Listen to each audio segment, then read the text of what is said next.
오순절 후 13번째 주일, 하나님 우리 아버지와 주 예수님으로부터 은혜와 평강이 여러분들에게 가득하기를 주님의 이름으로 축복합니다. 성경 전체를 꿰뚫는 주제, 하나님의 은혜입니다. 은혜란 인간이 도달할 수 없는 구원의 길을 하나님께서 먼저 열어주신 것입니다. 하나님의 일방적이고 무조건적인 사랑, 그것이 은혜입니다. 인간이 가지고 있는 조건, 공로, 능력과는 상관이 없이 하나님이 주시는 전적인 선물, 그것이 은혜입니다. 본래 우리는 스스로 하나님 앞에 나아갈 수가 없습니다. 그런데 하나님이 은혜로서 우리에게 다가와 주신 것입니다. 그것이 은혜입니다. 교회에 대해서도 마찬가지입니다. 교회는 인간의 의지나 능력에 의해서 세워지는 것이 아닙니다. 하나님의 은혜로 세워지고 하나님의 은혜로 유지되고 하나님의 은혜로 마침내 완성이 되는 것, 그것이 교회입니다. 다음 주일은 우리 교회 창립 72주년을 기념하는 주일이죠. 우리 교회가 하나님의 은혜로 세워진 것을 감사하고 기념하는 주일입니다. 교회는 단순히 건물이 아닙니다. 건물뿐만 아니라 하나님의 백성들이 믿음으로 모인 신앙의 공동체입니다. 하나님이 친히 세우시고 붙드신 은혜의 산 증거물이 지상의 교회이고 또 우리 교회인 것입니다. 바울이 에베소 교회 성도들에게 오늘 신약의 말씀 에베소서 2장 19절 보시면, 그러므로 이제부터 너희는 위인도 아니요 나그네도 아니요 오직 성도들과 동일한 시민이요 하나님의 권속이다 그랬습니다. 너희가 교회 밖에 있을 때는 하나님의 나라와 무관한 위인이었고 잠시 머물다 떠나는 나그네와 같았다는 것이죠. 그런데 이제는 너희가 교회 안에서 더 이상 방문객이 아니라 하나님의 권속, 하나님께 소속된 사람이라는 것입니다. 교회가 건물과 함께 신앙으로 뭉쳐있는 성도들의 공동체라는 말입니다. 그렇다면 여러분, 창립 72주년 기념주일을 일주일 앞둔 오늘, 하나님이 교회와 우리에게 주신 이 말씀 속에 교회가 어떻게 세워지며 어떻게 성장을 하며 어떻게 완성이 되는가를 깨닫게 되기를 주님의 이름으로 축원합니다. 교회는 은혜로 세워집니다. 전적인 하나님의 은혜로 교회는 세워지는 것입니다. 오늘 구약의 말씀 스가랴서를 쓴 이 스가랴는 바벨론 포로 시기에 이 바벨론에서 태어나죠. 이후 스룹바벨이 귀환할 때 함께 예루살렘으로 돌아옵니다. 예루살렘으로 돌아온 이 스룹바벨과 백성들은 성전의 기초를 놓았지만 위부의 방해를 받고 또 내부적으로 무기력에 빠져서 성전의 기초 공사가 중단이 되고 맙니다. 지도자 스룹바벨은 낙심됐고 백성들은 무력감에 빠져 절망에 빠졌죠. 그때 스가랴가 하나님으로부터 환상을 듣고 음성을 듣고 백성들에게 외쳐 대언했습니다. 하나님이 이스라엘을 기억하시고 은혜로 회복하신다. 이 소망을 선포하며 온 거리를 다녔죠. 이스라엘 백성들을 이 하나님의 말씀으로 격려를 한 겁니다. 그것이 스가랴서 4장 6절입니다. 이 말씀 보시면 그가 내게 대답하여 이르되 여호와께서 스룹바벨에게 하신 말씀이 이러하니라. 만군의 여호와께서 말씀하시되 이는 힘으로 되지 아니하며 능력으로 되지 아니하고 오직 나의 영으로 되느니라. 너희 힘으로 되지 않고 나의 영으로 된다 했습니다. 교회와 하나님의 나라는 인간의 힘으로 되는 것이 아니라 하나님의 영으로, 하나님의 은혜로 세워진다는 뜻입니다. 그렇습니다. 스가랴 시대 성전이 하나님의 은혜로 세워졌듯이 오늘날 지상의 교회도 하나님의 은혜로 세워지는 것입니다. 우리 교회 72년 전 1953년에 세우신 분 또한 하나님이신 겁니다. 그분이 우리에게 은혜로서 우리 교회를 세워준 겁니다. 이것은 우리에게 크고 놀라운 은혜의 사건인 겁니다. 우리 또한 종종 무너진 성전 같은 신앙에 빠질 때가 있습니다. 그럴 때 하나님의 은혜가 교회를 세웠듯이 우리의 신앙을 다시 세우시는 것입니다. 언제든지 하나님의 주권적인 개입이 없으면, 즉 하나님의 은혜의 손길이 없으면 우리의 신앙이 세워질 수 없고 교회 또한 세워질 수 없습니다. 예수님께서도 마태복음 16장 18절에서 베드로에게 말씀했죠. 이 말씀 같이 읽겠습니다. 또 내가 네게 이르노니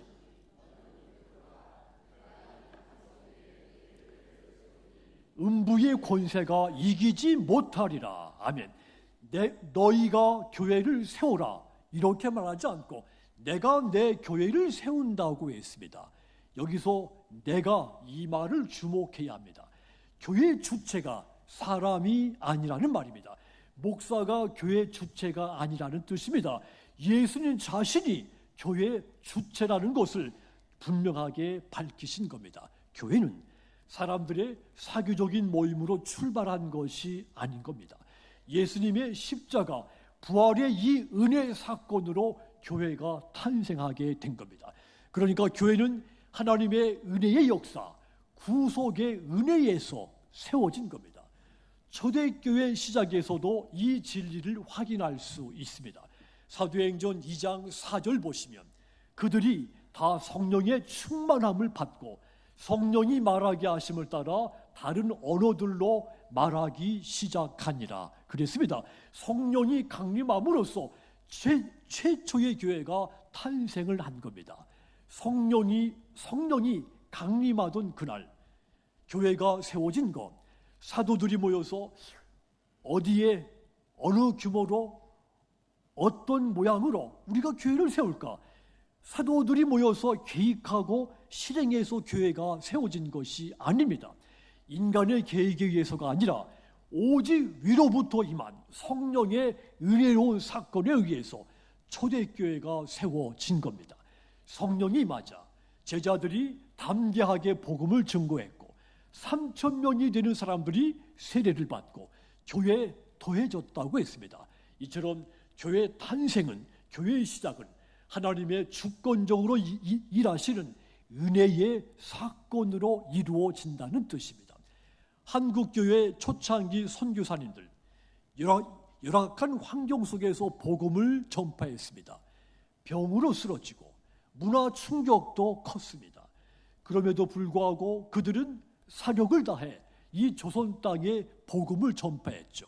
그러자 하나님의 은혜가 온 조선 땅에 임하기 시작하고 수많은 한국의 백성들이 복음을 받아들이기 시작했고 해서 오늘날 선교하는 세계적인 선교 국가가 된 겁니다.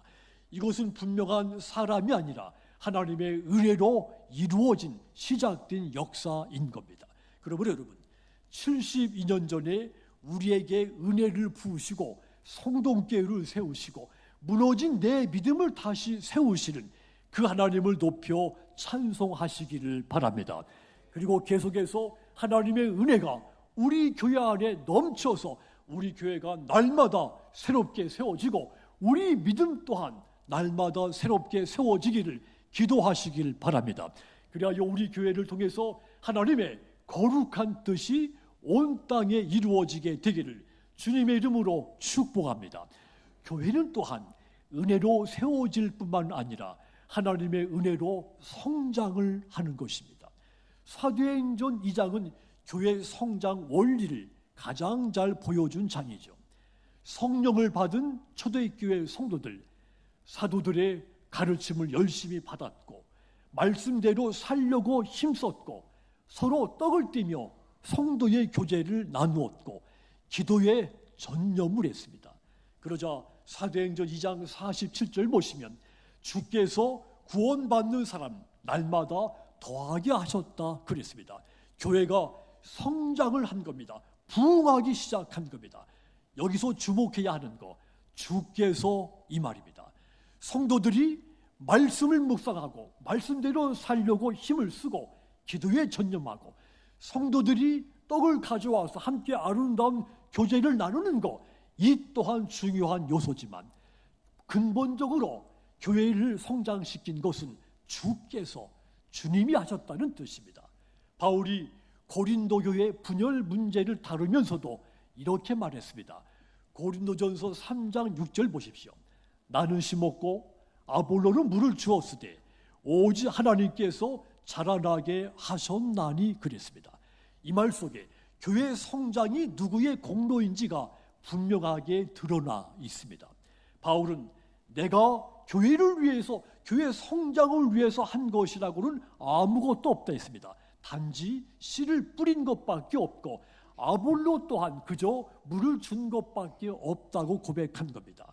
우리는 나무를 심고 물만 잘 주면 나무가 잘 자랄 것이라고 생각하죠. 하지만 여러분, 나무가 잘 자라기 위해서는 눈에 보이지 않는 다양한 조건들이 갖춰져야 됩니다. 화학적인 작용들도 있어야 됩니다. 나무가 건강하게 자라기 위해서는 피조물을 다스리시는 하나님의 손길이 있어야 된다는 뜻입니다.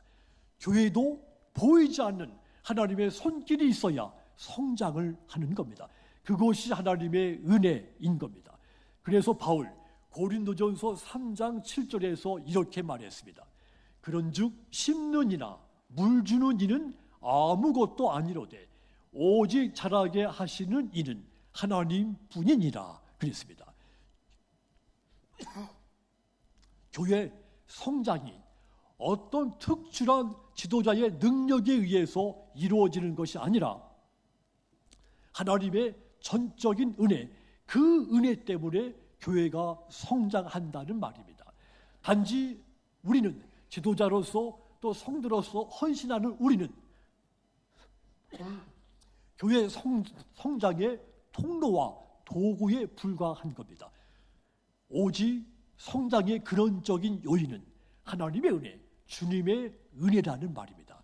그래서 교회가 부흥할 때, 성장할 때는 우리는 누군가의 능력을 칭송하는 것이 아니라 하나님의 은혜에 감사하고 그 은혜에 영광을 돌려야 하는 겁니다.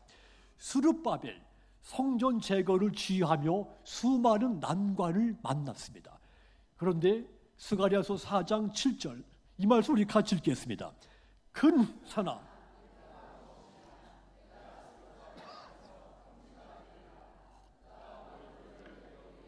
우리가 외치기를 은총이 그에게 있을지어다. 아멘. 하나님이 스룹바벨 앞에 큰 산도 평지가 되게 하셨고 그가 성전의 머릿돌을 내놓을 때 수많은 사람들이 은총이 그에게 있을지어다 외쳤다는 말이죠. 그렇습니다. 교회가 세워지고 성장하는 과정에는 언제든지 갖가지 방해가 따르죠.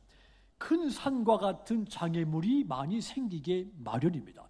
최초의 교회, 초대교회가 생길 때도 그랬고 오늘날 교회가 생길 때도 마찬가지며 미래의 교회가 생길 때도 방해와 장애물은 있습니다. 그러나 하나님의 은혜는 그것들을 무너뜨려 평지가 되게 하시는 겁니다. 그렇게 해서 교회가 성장하게 하시는 겁니다.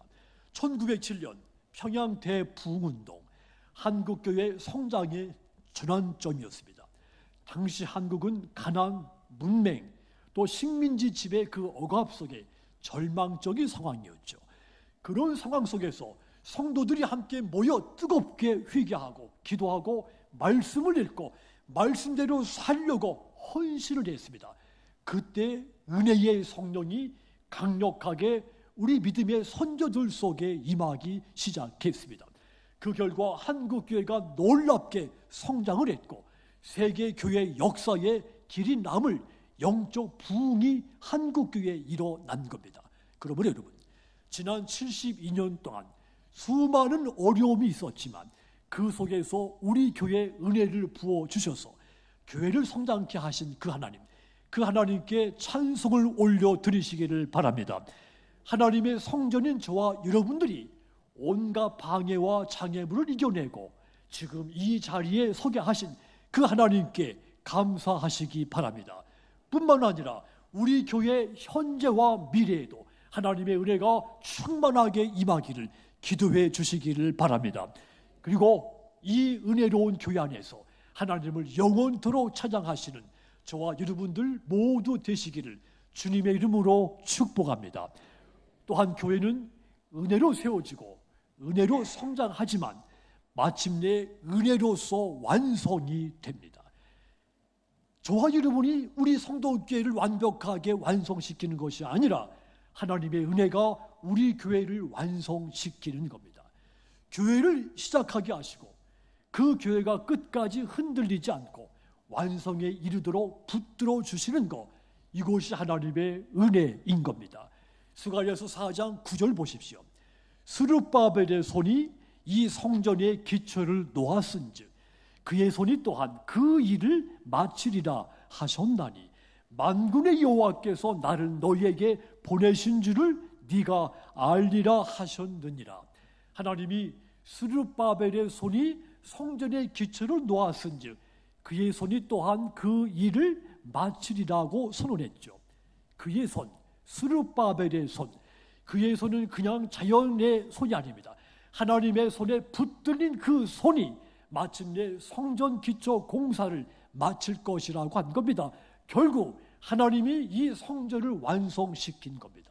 우주 만물의 주인이신 하나님, 시작하신 일은 반드시 완성하시는 분입니다. 그래서 교회는 작게 시작됐다 할지라도 하나님의 은혜 안에 반드시 완성이 되는 겁니다. 이 시대 교회, 지상의 모든 교회들은 이미 성령을 통해 하나님의 나라를 경험하고 있죠. 그리고 동시에 그 나라가 교회를 통해서 완성되기를 기다리고 있습니다. 그래서 교회는 이미와 아직 그 사이에 있는 겁니다. 완성에 있지 못한 것이죠. 교회가 복음을 전파하고 교회 안에 성도들이 믿음으로 신실하게 살지만 여전히 교회와 성도들은 불완전하고 약해서 교회가 끊임없이 갈등과 시험과 문제를 품게 되는 겁니다. 하지만 여러분, 그런 과정을 통해 하나님의 은혜가 임하고 그 불완전한 교회가 점점 더 하나님의 은혜에 의해서 완성돼 가는 것입니다. 성경은 이 완성된 그림을 요한계시록 21장에서 보여줬죠.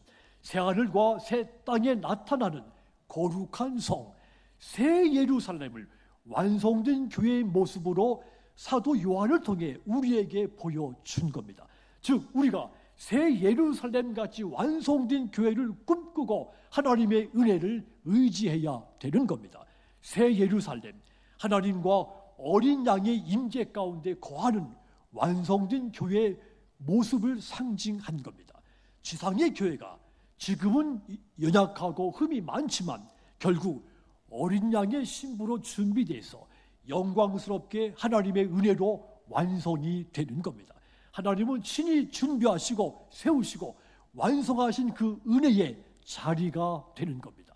교회의 마지막 완성은 저와 여러분의 손길에 의해서 되는 것이 아니라 하나님의 전적인 은혜의 손길로 완성된다는 증거입니다.